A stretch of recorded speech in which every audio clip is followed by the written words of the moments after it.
Hello student, ಈ ಒಂದು ವಿಡಿಯೋದಲ್ಲಿ ನಾವು ನಿಮ್ಮ BCom first semester SCP syllabus ನಲ್ಲಿರುವಂತಹ ಅರಿವು ಅನ್ನೋ ಕನ್ನಡ ವಿಷಯ ಏನಿದೆ ಅದರಲ್ಲಿ ಬರುವಂತಹ ಒಂದು ಪದ್ಯ ಹುಬ್ಬಳ್ಳಿ ಯಾವ. ಸೊ ಈ ಪದ್ಯದ ಮೇಲೆ 15 ಅಂಕಕ್ಕೆ ಪ್ರಶ್ನೆನ ಕೇಳಿದಾಗ ಯಾವೆಲ್ಲ ಕೀ ಉತ್ತರಗಳನ್ನ ಬರೆದ್ರೆ ಪೂರ್ತಿ ಅಂಕವನ್ನ ಪಡಿಬಹುದು ಅನ್ನೋದನ್ನ ಡಿಸ್ಕಷನ್ ಮಾಡೋಣ. ಸೊ 15 ಅಂಕಕ್ಕೆ ಕೇಳುವಂತಹ ಪ್ರಶ್ನೆ ಈ ಪದ್ಯದ ತಿರುಳು ಅಥವಾ ಈ ಪದ್ಯನ ಸಂಪೂರ್ಣವಾಗಿ ವಿಶ್ಲೇಷಣೆ ಬರೆಯೋದಕ್ಕೋಸ್ಕರ ಕೇಳ್ತಾರೆ. ದ.ರಾ ಬೇಂದ್ರೆ ಅವರ ಅಭಿಪ್ರಾಯವನ್ನ ಕೇಳ್ತಾರೆ.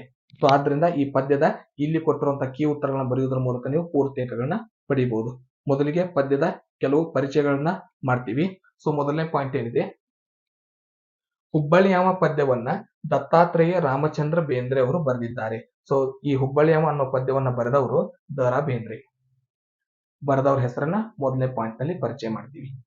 ಎರಡನೇ ಪಾಯಿಂಟ್, ಇದು ವೇಶ್ಯೆಯೊಬ್ಬಳು ತನ್ನ ಗೆಳೆಯನನ್ನು ನೆನಪಿಸಿಕೊಳ್ಳುವ ಪದ್ಯವಾಗಿದೆ. ಅಂದ್ರೆ ಈ ಪದ್ಯದಲ್ಲಿ ಒಬ್ಬ ವೇಶ್ಯೆ ತನ್ನ ಗೆಳೆಯ ಬರೆದಿದ್ದಾಗ ಆತನನ್ನ ಯಾವ ರೀತಿ ನೆನೆಸ್ಕೊತಾಳೆ, ಆತನನ್ನ ಯಾವ ರೀತಿ ವರ್ಣಿಸ್ತಾಳೆ ಅನ್ನೋದು ಈ ಪದ್ಯದ ಮೂಲ ತಿರುಳಾಗಿದೆ. ಯಾಕೆ ವೇಶ್ಯೆ ಅಂದ್ರೆ, ಒಂದ್ ವೇಳೆ ಹೆಂಡತಿಯಾಗಿದ್ರೆ ಈ ಪದ್ಯದ ಸಾಲಿನಲ್ಲೇ ಇದೆ, ಇನ್ನೂ ಯಾಕ ಬರ್ಲಿಲ್ಲವ ಹುಬ್ಬಳ್ಳಿ ಅವ, ವಾರದಾಗ 3 ಸಾರ್ತಿ ಬಂದು ಹೋಗವ. ಸೊ ವಾರಕ್ಕೆ 3 ಸಲ ಬಂದು ಹೋಗುವಂತ ವ್ಯಕ್ತಿ ಮನೆ ಯಜಮಾನನಾಗಿರೋದಿಲ್ಲ. ಆದ್ದರಿಂದ ಇದನ್ನ ನೆನೆಸ್ತಾ ಇರೋದು ಯಾವ ಗೆಳತಿನೂ ಕೂಡ ಅಲ್ಲ, ಯಾವ ಪ್ರೇಯಸಿನೂ ಅಲ್ಲ, ಯಾವ ಹೆಂಡತಿನೂ ಅಲ್ಲ, ಬದಲಾಗಿ ವೇಶ್ಯೆ ತನ್ನ ಗೆಳೆಯ ಬರೆದಿದ್ದಾಗ ಆಗುವಂತಹ ನೋವುಗಳನ್ನ ಈ ಪದ್ಯದಲ್ಲಿ ಆತನ ವರ್ಣನೆಯನ್ನ ಮಾಡ್ತಾ ಇದ್ದಾಳೆ. ದ.ರಾ ಬೇಂದ್ರೆ ಅವರಿಗೆ ಈ ಪದ್ಯದಿಂದ ವಿಮರ್ಶೆ ಕೂಡ ಆಗಿತ್ತು, ಅಂದ್ರೆ ನೆಗೆಟಿವ್ ಆಗಿತ್ತು. ಕುರ್ತಕೋಟಿ ಅನ್ನುವಂತಹ ಒಬ್ಬ ಕವಿಗಳು ಈ ಪದ್ಯವನ್ನ ವಿಮರ್ಶಾತ್ಮಕವಾಗಿ ಬರೆದ್ರು. ಹುಬ್ಬಳ್ಳಿಯಲ್ಲಿರುವಂತಹ ವೇಶ್ಯರು ಈ ಹಾಡನ್ನ ಹಾಡ್ತಾ ತಿರುಗ್ತಾ ಇದ್ರು. ಆದ್ದರಿಂದ ಇದು ಹೆಚ್ಚು ವಿಮರ್ಶೆಗೆ ಒಳಗಾದಂತಹ ಪದ್ಯ. ಮೂರನೇ ಪಾಯಿಂಟ್, ಅವನು ಬಾರದೇ ಇದ್ದಾಗ ತನ್ನ ಮನಸ್ಸಿನ ಮಾತನ್ನು, ನೋವನ್ನು ಪದ್ಯದಲ್ಲಿ ಹೇಳಲಾಗಿದೆ. ಅಂದ್ರೆ ಆತ ಯಾವಾಗ ಇವಳ ಹತ್ತಿರ ಬರೋದಿಲ್ಲ ಆಗ ಆಕೆಗೆ ಆಗುವಂತ ತನ್ನ ಮನಸ್ಸಿನೊಳಗಿರುವಂತಹ ಮಾತುಗಳನ್ನ, ತನ್ನ ಮನಸ್ಸಿನಲ್ಲಿ ಆದಂತಹ ನೋವನ್ನ ಈ ಪದ್ಯದಲ್ಲಿ ಅವಳು ಹೇಳ್ತಾ ಇದ್ದಾಳೆ. ಅವಳು ಪರಿತಪಿಸುವ ಬಗೆಯನ್ನು ಇಲ್ಲಿ ವರ್ಣಿಸಲಾಗಿದೆ. ಅವಳು ಯಾವ ರೀತಿ ಚಡಪಡಿಸ್ತಾಳೆ ಅವನಿಗೋಸ್ಕರ ಅನ್ನೋದನ್ನ ಈ ಪದ್ಯದಲ್ಲಿ ವರ್ಣಿಸಲಾಗಿದೆ. ಈ 4 ಪದ್ಯ. ಇನ್ನು 5ನೇ ಪಾಯಿಂಟ್, ಪ್ರೇಮವನ್ನು ಹಂಬಲಿಸುವ ಮಹಿಳೆ ತನ್ನ ಪುರುಷನನ್ನು ಅರಸುವ ವಿಧಾನ ಇಲ್ಲಿ ತಿಳಿಸಲಾಗಿದೆ.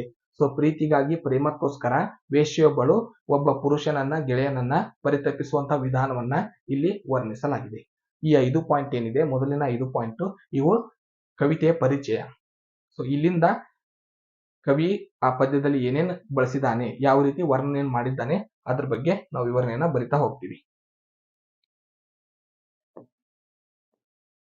ಹುಬ್ಬಳ್ಳಿಯಿಂದ ಬರಬೇಕಾದ ವಾರಕ್ಕೆ 3 ಬಾರಿ ಬಂದು ಹೋಗುವ ಪ್ರೇಮಿಯನ್ನು ನೆನೆಯುತ್ತಾಳೆ. ಸೊ ಮೊದಲನೇ ಪಾಯಿಂಟ್ ನೀವು ಬರೆಯೋದು ಪದ್ಯದ ಎಕ್ಸ್ಪ್ಲೇನ್ ನಲ್ಲಿ, ವ್ಯಕ್ತಿ ಹುಬ್ಬಳ್ಳಿಯವನು ವಾರಕ್ಕೆ 3 ಬಾರಿ ಬಂದು ಹೋಗ್ತಾ ಇದ್ದ, ಆದ್ರೆ ಈಗ ಬಂದಿಲ್ಲ. ಆದ್ರಿಂದ ಅವನನ್ನ ನೆನಪಿಸ್ಕೋತಾ ಇದ್ದಾಳೆ. ಅವನ ಮುಂದೆ ಆ ವ್ಯಕ್ತಿ ಇಲ್ಲ, ಅವನನ್ನ ನೆನೆಸ್ತಾ ಇದ್ದಾಳೆ, ನೆನಪಿಸ್ಕೊಳ್ತಾ ಇದ್ದಾಳೆ. ಅಂದವಾದ ಜರ ಹೊಂದಿರುವ ರುಮಾಲು ಸುತ್ತಿಕೊಂಡು, ಇದು 2ನೇ ಪಾಯಿಂಟ್. ಆತನ ವರ್ಣನೆ, ಆತ ತಲೆಗೆ ಪೇಟವನ್ನು ಸುತ್ತಿದ್ದಾನೆ, ಅದು ಅಂದವಾದ ರುಮಾಲಾಗಿದೆ. ಚೂಪಾದ ಮೀಸೆಯನ್ನು ತೀಡುತ್ತಿದ್ದ, ಇದು 3ನೇ ಪಾಯಿಂಟ್. ತನ್ನ ಮೀಸೆಯ ಮೇಲೆ ಯಾವತ್ತು ಕೈ, ಯಾವತ್ತು ಮೀಸೆಯನ್ನ ತಿರುತ್ತಾ ಇದ್ದ. ಹುಬ್ಬು ಹಾರಿಸುತ್ತಿದ್ದ, ಸೊ ತನ್ನ ಕಣ್ಣಿನ ಹುಬ್ಬನ್ನ ಹಾರಿಸಿ ಮಾತಾಡ್ತಾ ಇದ್ದ. ಮಾತನಾಡುವಾಗ ನಗೆ ಚಟಾಕಿ ಹೇಳುವವನು, ಇದು 5ನೇ ಪಾಯಿಂಟ್. ಸೊ ಮಾತಿನಲ್ಲಿನೇ ಬರೀ ನಕಲಿ ಅಂದ್ರೆ ನಗಚಾಟಿಕೆಯನ್ನ ಮಾಡ್ತಾ ಇದ್ದ. ಪದಗಳನ್ನು ಕಟ್ಟಿ ಅಂದವಾಗಿ ಹಾಡುವವನು, ಇದು 6ನೇ ಪಾಯಿಂಟ್. ಸೊ ಅಲ್ಲೇ ಇದ್ದಲ್ಲೇ ಇರುವಂತಹ ಪರಿಸರವನ್ನೇ ಬಳಸ್ಕೊಂಡು ಹಾಡುಗಳನ್ನ ಕಟ್ಟಿ ಇವಳು ಮುಂದೆ ಹಾಡು ಹಾಡ್ತಾ ಇದ್ದ. ಯಾಕೆ ಇನ್ನೂ ಬಂದಿಲ್ಲ ಎಂದು ತನ್ನನ್ನೇ ತಾನು ಪ್ರಶ್ನಿಸಿಕೊಳ್ಳುತ್ತಾಳೆ. ಇನ್ನು ಯಾಕೆ ಬಂದಿಲ್ಲ ಅನ್ನೋ ಒಂದು ಚಿಂತೆಯಲ್ಲಿ ತನ್ನನ್ನೇ ತಾನು ಈ ರೀತಿ ಪ್ರಶ್ನಿಸಿಕೊಳ್ತಾಳೆ.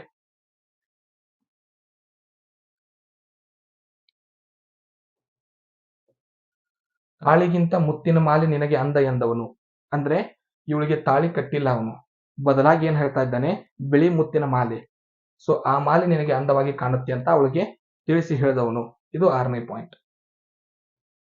ಬಂಗಾರ ಭಂಡಾರದ ಹಾಗೆ ಸುರಿಯುತ್ತೇನೆ ಎಂದು ಹೇಳಿದವನು, ನಿನ್ನ ಮೈ ಮೇಲೆ ಬಂಗಾರವನ್ನ, ಭಂಡಾರ ಅಂದ್ರೆ ಅರಿಶಿಣದ ಒಂದು ವಸ್ತು, ಸೊ ಆ ರೀತಿಯಾಗಿ ಸುರಿಯುತ್ತೇನೆ ಅಂತ ಹೇಳಿದವನು.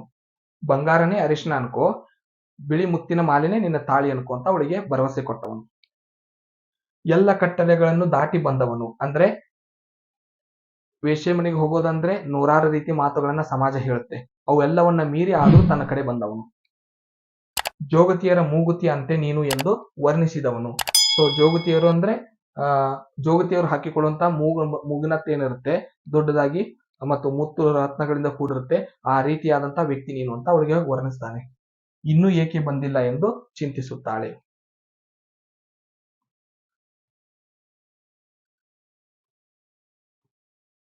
ಇರಲು ಹೇಳಿದರೆ ಎದ್ದು ಹೊರಡುವವನು, ಮುಖ ಸಪ್ಪೆ ಮಾಡಿದರೆ ಇರಲು ಒಪ್ಪುವವನು. ಸೊ ಇದು 10ನೇ ಪಾಯಿಂಟ್. ಸೊ ವಸ್ತಿ ಇರೋದಕ್ಕೆ ಹೇಳಿದ್ರೆ ಎದ್ದು ಹೋಗೋದಕ್ಕೆ ತಯಾರಿ ಮಾಡ್ತಾ ಇದ್ದ. ಸಪ್ಪ ಮಾರಿ ಮಾಡಿದ್ರೆ ಬೇಜಾರಿನಿಂದ ನೋಡಿದ್ರೆ ಸಾಕು ಮನಸ್ಸು ಕರಗಿ ಅಲ್ಲೇ ಇರ್ತಾ ಇದ್ದ. ಕಟ್ಟುಗಟ್ಟಲೆ ಹಣ ಕೊಡಲು ಬರುವವನು, ನಿಜ ಎಂದು ತೆಗೆದುಕೊಳ್ಳಲು ಹೋದಾಗ ಕೈ ಹಿಡಿದು ಎಳೆಯುವವನು. ಸೊ ಇದು 11ನೇ ಪಾಯಿಂಟ್. ಸೊ ಕಂತೆ ನೋಟುಗಳನ್ನ ಅವಳಿಗೆ ಕೊಡೋದಕ್ಕೆ ಮುಂದಾಗ್ತಾ ಇದ್ದ. ಯಾವಾಗ ಅವಳು ಅದನ್ನ ನಿಜ ಅಂತ ತಿಳಿದು ಇಸ್ಕೊಳ್ಳೋಕೆ ಹೋಗ್ತಾ ಇದ್ಲು, ಅವಳ ಕೈಯನ್ನ ಹಿಡಿದು ಎಳಿತಾ ಇದ್ದ. ಚಹಾದ ಜೋಡಿ ಸೇವಿಸುವ ಚೂಡ ಹಾಗೆ ಎಂದವನು, ಅಂದ್ರೆ ಒಂದ್ ರೀತಿ ಚೂಡ ಇದ್ದ ರೀತಿ ಅನ್ನೋ ಒಂದು ಆಹಾರ ಪದಾರ್ಥಕ್ಕೆ ಅವಳನ್ನ ಹೋಲಿಸ್ತಾನೆ. ಅಂದ್ರೆ ಟೆಂಪ್ರರಿ, ನೀನು ಟೆಂಪ್ರರಿ ಅಂತ ಹೇಳ್ದಂಗೆ. ನೀನು ದುರ್ಗಿಯಲ್ಲ ಚೂಡಾಮಣಿ ಎಂದು ಬಣ್ಣಿಸಿದವನು, ಅಂದ್ರೆ ಅವಳ ಬಿರುಸಾದ ಮಾತುಗಳಿಂದ ಅವಳನ್ನ ಬೈಲಾರ್ದನೆ ಅವಳನ್ನೇ ಹೊಗಳದಿ ಅವಳ ಮನಸ್ಸನ್ನ ಕರಗಿಸ್ತಾ ಇದ್ದ. ಅವಳಿಗೆ ಸಿಟ್ಟು ಬಂದಾಗ ನೀನು ದುರ್ಗಿ ಅಂತ ಬೈಲಾರ್ದನೆ ಚೂಡಾಮಣಿ ಅಂತ ಹೊಗಳಿ ಅವಳನ್ನ ರಮಿಸ್ತಾ ಇದ್ದ.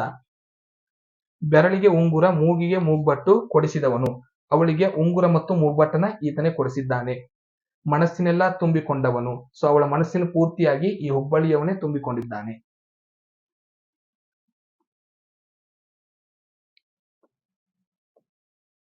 ಹುಟ್ಟಿನಿಂದಲೇ ಸಂತೋಷವಾಗಿ ಬದುಕುವುದನ್ನು ಕಲಿತವನು. ಇದು 16ನೇ ಪಾಯಿಂಟ್. ಸೊ ಯಾವಾಗ ಮೊದಲಿನಿಂದಲೂ ಕೂಡ ಈ ವ್ಯಕ್ತಿ ಯಾವಾಗ್ಲೂ ಸಂತೋಷ ಭರಿತನಾಗಿ ಇರ್ತಾ ಇದ್ದ. ಯಾವುದೇ ಚಿಂತೆ ಗೊಡವೆಗಳನ್ನ ಅವಳ ಹತ್ರ ತರ್ತಾ ಇದ್ದಿದ್ದಿಲ್ಲ. ತನಗೆ ಕಂಡ ಹೆಣ್ಣಿನೊಂದಿಗೆ ಪ್ರೀತಿ ಹಂಚಿಕೊಂಡವನು. ಸೊ ತನಗೆ ಯಾರಿಷ್ಟನೋ ಆ ಹೆಂಡತಿನ ಜೊತೆ ಪ್ರೀತಿಯಿಂದ ಮಾತಾಡ್ತಿದ್ದ. ಜನ್ಮ ಜನ್ಮಕ್ಕೂ ಗೆಳೆಯನಾಗಿ ಬರುತ್ತೇನೆ ಎಂದವನು. ಸೊ ತನಗೆ ಇದೊಂದೇ ಜನ್ಮ ಅಲ್ದೇನೆ ಮುಂದಿನ ಜನ್ಮ ಆದ್ರೆ ಮುಂದಿನ ಜನ್ಮ, ಈ ರೀತಿಯಾಗಿ ಎಷ್ಟು ಜನ್ಮಗಳಿದ್ರು ಕೂಡ ನಾನು ನಿನ್ನ ಗೆಳೆಯನಾಗಿ ಬರುತ್ತೇನೆ ಅಂತ ಅವಳಿಗೆ ಮಾತು ಕೊಟ್ಟವನು. ಇನ್ನೂ ಏಕೆ ಬರಲಿಲ್ಲ ಎಂದು ಚಿಂತಿಸುತ್ತಾಳೆ. ಹಳ್ಳಿಯ ಹುಡುಗ, ಸೆಟ್ಟರ್ ಹುಡುಗ. ಸೊ ಆ ವ್ಯಕ್ತಿ ಬೇರೆ ಯಾರು ಅಲ್ಲ, ಸೆಟ್ಟರ್ ಹುಡುಗ.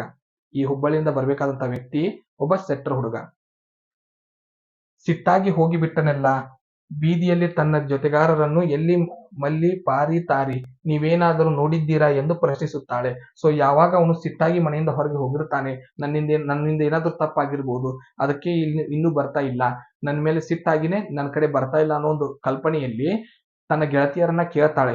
ಗೆಳತಿಯರು ಯಾರ್ಯಾರಂತ ಇಲ್ಲಿ ಕೊಟ್ಟಿದ್ದಾರೆ ಅಂದ್ರೆ ಎಲ್ಲಿ ಮಲ್ಲಿ ಪಾರಿ ತಾರಿ, ಸೊ ಅನ್ನೋ ವ್ಯಕ್ತಿಗಳನ್ನ ಕೇಳ್ತಾಳೆ, ನೀವೇನಾದ್ರೂ ನೋಡಿದ್ದೀರಾ ಅಂತ. ನಿಂಗಿ ಸಂಗಿ ಸೇವಂತಿಯರನ್ನು ಎಲ್ಲಿದ್ದಾನೆ ನನ್ನವನು ಎಂದು ಕೇಳುತ್ತಾಳೆ. ನಿಮ್ ಕಡೆ ಏನಾದ್ರೂ ಬಂದಿದ್ದಾನ ಅಂತ ಪ್ರಶ್ನೆ ಮಾಡ್ತಾಳೆ. ನಿಂಗಿ ಸಂಗಿ ಸೇವಂತಿ ಅನ್ನೋರನ್ನ ಪ್ರಶ್ನೆ ಮಾಡ್ತಾನೆ, ನಿಮ್ ಕಡೆ ಏನಾದ್ರೂ ಬಂದಿರ್ಬೋದಾ ಅಂತ ಹೇಳಿ.